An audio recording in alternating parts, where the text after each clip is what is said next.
തമിഴ്നാട് രാഷ്ട്രീയത്തിൽ ദശകങ്ങളായി നിലനിന്നിരുന്ന DMK AIADMK ആധിപത്യത്തിന് വിള്ളലേൽപ്പിച്ച് നടൻ വിജയുടെ തമിഴക വെട്രിക്കഴകം കന്നി അംഗത്തിൽ വൻ മുന്നേറ്റം നടത്തിയിരിക്കുന്നു. 2026 നിയമസഭാ തിരഞ്ഞെടുപ്പിന്റെ ഫലം പുറത്തുവരുമ്പോൾ 107 സീറ്റുകൾ നേടി വിജയുടെ പാർട്ടി സംസ്ഥാനത്തെ ഏറ്റവും വലിയ ഒറ്റകക്ഷിയായി മാറി. എന്നാൽ ഭരണത്തിലെത്താൻ ആവശ്യമായ കേവല ഭൂരിപക്ഷമായ 118 എന്ന മാന്ത്രിക സംഖ്യയിലെത്താൻ TVKക്ക് ഇനിയും 11 അംഗങ്ങളുടെ പിന്തുണ കൂടി ആവശ്യമാണ്. സിനിമയുടെ വെള്ളി വെളിച്ചത്തിൽ നിന്നും തമിഴകത്തിന്റെ രാഷ്ട്രീയ മണ്ണിലേക്ക് ഇറങ്ങി വന്ന തമിഴക വെട്രിക്കഴകം അധ്യക്ഷൻ വിജയുടെ രാഷ്ട്രീയ പ്രവേശം വെറും ഒരു താരോദയമല്ലെന്ന് അടിവരയിടുന്നതായിരുന്നു ഇക്കഴിഞ്ഞ നിയമസഭാ തിരഞ്ഞെടുപ്പിലെ അദ്ദേഹത്തിന്റെ ഉജ്ജ്വല വിജയം. പാർട്ടി പ്രഖ്യാപനത്തിന് പിന്നാലെ തന്റെ സുരക്ഷിതമായ സിനിമാ ജീവിതം പൂർണ്ണമായും ഉപേക്ഷിച്ച് ജനസേവനത്തിനായി ഇറങ്ങിത്തിരിച്ച വിജയ് തമിഴ്നാടിന്റെ രാഷ്ട്രീയ ഭൂപടത്തിൽ തന്റേതായ ഇടം കണ്ടെത്തുമെന്ന് മുൻപേ പ്രവചിക്കപ്പെട്ടിരുന്നു. തിരഞ്ഞെടുപ്പിൽ അദ്ദേഹം ജനവിധി തേടിയ പെരമ്പൂർ, ട്രിച്ചി ഈസ്റ്റ് എന്നീ 2 മണ്ഡലങ്ങളിലും വൻ ഭൂരിപക്ഷത്തോടെ വിജയിച്ചു കയറിയത് ഇതിന്റെ ഉത്തമ ഉദാഹരണമാണ്. 2 വ്യത്യസ്ത ധ്രുവങ്ങളിലുള്ള മണ്ഡലങ്ങൾ തിരഞ്ഞെടുത്തിട്ടും അവിടെയെല്ലാം ജനങ്ങൾ നൽകിയ വമ്പിച്ച പിന്തുണ വിജയുടെ രാഷ്ട്രീയ നിലപാടുകൾക്കും മാറ്റത്തിനായുള്ള അദ്ദേഹത്തിന്റെ ആഹ്വാനത്തിനും ലഭിച്ച അംഗീകാരമായിട്ടാണ് വിലയിരുത്തപ്പെടുന്നത്. വെറും ഒരു സിനിമാ താരം എന്ന പ്രതിച്ഛായയിൽ നിന്നും ഉത്തരവാദിത്വ ബോധമുള്ള ഒരു രാഷ്ട്രീയ നേതാവിലേക്കുള്ള അദ്ദേഹത്തിന്റെ പരിവർത്തനം തമിഴ് ജനത നെഞ്ചേറ്റിയെന്നാണ് ഈ ഇരട്ട വിജയം വ്യക്തമാക്കുന്നത്. രാഷ്ട്രീയ നിരീക്ഷകരുടെ അഭിപ്രായത്തിൽ അടിത്തട്ടിലുള്ള ജനങ്ങളുമായി സംവദിക്കാനുള്ള അദ്ദേഹത്തിന്റെ കഴിവും യുവാക്കൾക്കിടയിലുള്ള അനിഷേധ്യമായ സ്വാധീനവുമാണ് ഈ വിജയത്തിന് പിന്നിലെ പ്രധാന ചാലക ശക്തികൾ. ഈ മാറ്റം കേവലം വൈകാരികമായ ഒന്നല്ലെന്നും കൃത്യമായ രാഷ്ട്രീയ ലക്ഷ്യത്തോടെയും നിശ്ചയദാർഢ്യത്തോടെയുമാണ് തമിഴക വെട്രിക്കഴകം കളത്തിൽ ഇറങ്ങിയതുമെന്നുമാണ് ഈ തിരഞ്ഞെടുപ്പ് ഫലം നൽകുന്ന സൂചന. തമിഴ്നാട് നിയമസഭയിൽ ഭരണ തുടർച്ചയ്ക്കോ പുതിയ സർക്കാർ രൂപീകരണത്തിനോ ആവശ്യമായ കേവല ഭൂരിപക്ഷം തെളിയിക്കാൻ വിജയുടെ തമിഴക വെട്രിക്കഴകത്തിന് ഇനിയും കടമ്പകൾ ഏറെയുണ്ട്. ആകെയുള്ള 234 മണ്ഡലങ്ങളിൽ 118 എന്ന മാന്ത്രിക സംഖ്യയാണ് ഭരണം പിടിക്കാൻ വേണ്ടതെന്നിരിക്കെ നിലവിൽ 107 സീറ്റുകൾ നേടിയ TVKക്ക് കേവല ഭൂരിപക്ഷത്തിന് 11 അംഗങ്ങളുടെ പിന്തുണ കൂടി അനിവാര്യമാണ്.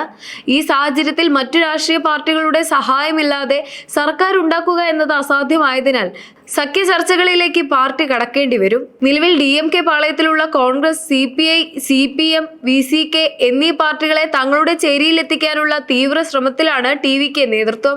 ഈ കക്ഷികളുടെ ആകെ സീറ്റുകൾ ചേർത്താൽ കൃത്യം 11 അംഗങ്ങളുടെ പിന്തുണ ലഭിക്കുമെന്നത് വിജയുടെ പ്രതീക്ഷകൾക്ക് കരുത്തേകുന്നു.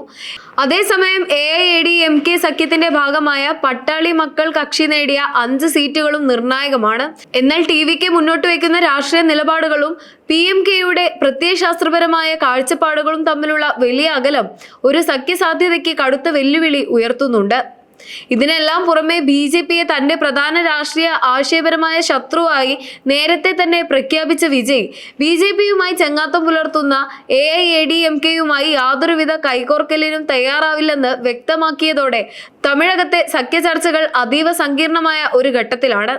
ചുരുക്കത്തിൽ ഭരണത്തിലേക്കുള്ള ദൂരം വെറും 11 സീറ്റുകൾ മാത്രമാണെങ്കിലും തമിഴ്നാടിന്റെ സങ്കീർണമായ രാഷ്ട്രീയ സാഹചര്യത്തിൽ ആ പിന്തുണ ഉറപ്പാക്കുക എന്നത് ദളപതി വിജയിയെ സംബന്ധിച്ചിടത്തോളം വലിയൊരു പരീക്ഷണമായിരിക്കും. തമിഴ്നാട് രാഷ്ട്രീയത്തിന്റെ ചരിത്ര വഴികൾ പരിശോധിക്കുമ്പോൾ 2006 M കരുണാനിധിയുടെ നേതൃത്വത്തിലുള്ള DMK സർക്കാർ കേവല ഭൂരിപക്ഷമില്ലാതെ പുറത്തുനിന്നുള്ള കക്ഷികളുടെ പിന്തുണയോടെ ഭരണം നടത്തിയതിന് സമാനമായ ഒരു സങ്കീർണമായ രാഷ്ട്രീയ സാഹചര്യമാണ് 2026 ഉരുത്തിരിഞ്ഞു വരുന്നത്.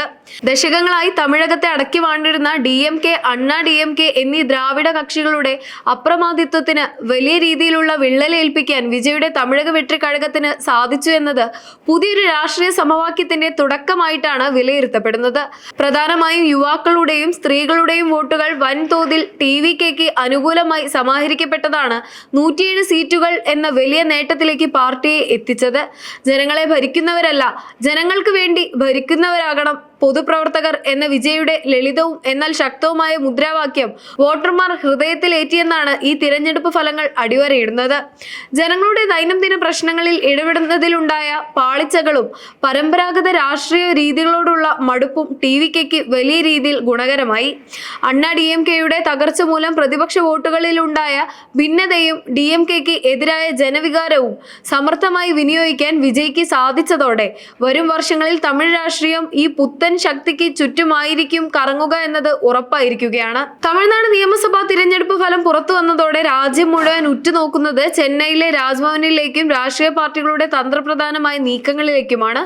ഏറ്റവും വലിയ ഒറ്റകക്ഷിയായി മാറിയ വിജയുടെ തമിഴക വെട്രി കഴകത്തെ സർക്കാർ രൂപീകരിക്കാൻ ഗവർണർ ക്ഷണിക്കുമോ, അതോ നിലവിൽ ഭരണം കൈയാളുന്ന DMK നേതൃത്വം നൽകുന്ന സഖ്യം ചെറുകക്ഷികളെ കൂട്ടുപിടിച്ച് ഭരണം നിലനിർത്താൻ മറ്റു വഴികൾ തേടുമോ എന്ന ചോദ്യം തമിഴ് രാഷ്ട്രീയത്തെ മുൾമുനയിൽ നിർത്തിയിരിക്കുകയാണ്. കേവല ഭൂരിപക്ഷത്തിന് തൊട്ടരികിൽ നിൽക്കുന്ന സാഹചര്യത്തിൽ വരും ദിവസങ്ങളിൽ നടക്കാൻ സാധ്യതയുള്ള രാഷ്ട്രീയ ചർച്ചകളും സാധ്യമായ സഖ്യമാറ്റങ്ങളും കുതിരക്കച്ചവടം പോലുള്ള നാടകീയ നീക്കങ്ങളും തമിഴ്നാടിന്റെ ഭാവി നിർണ്ണയിക്കുന്നതിൽ നിർണായകമാകും. തമിഴ് ജനതയുടെ രാഷ്ട്രീയ ബോധം പരീക്ഷിക്കപ്പെടുന്ന ഈ സന്ദർഭത്തിൽ ഭരണസ്ഥിരത ഉറപ്പാക്കാൻ വിജയ്ക്ക് മറ്റു പാർട്ടികളെ എങ്ങനെ ഒപ്പം നിർത്താൻ കഴിയുമെന്നത് വരും മണിക്കൂറുകളിൽ വ്യക്തമാകും.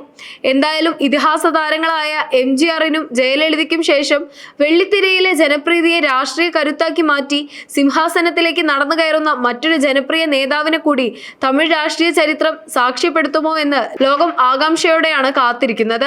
ഒരു നവയുഗ രാഷ്ട്രീയത്തിന്റെ തുടക്കമാകുമോ, അതോ സങ്കീർണമായ സഖ്യകക്ഷി ഭരണത്തിന്റെ തുടർച്ചയാകുമോ ഈ ഫലം എന്ന് കാലം തെളിയിക്കും.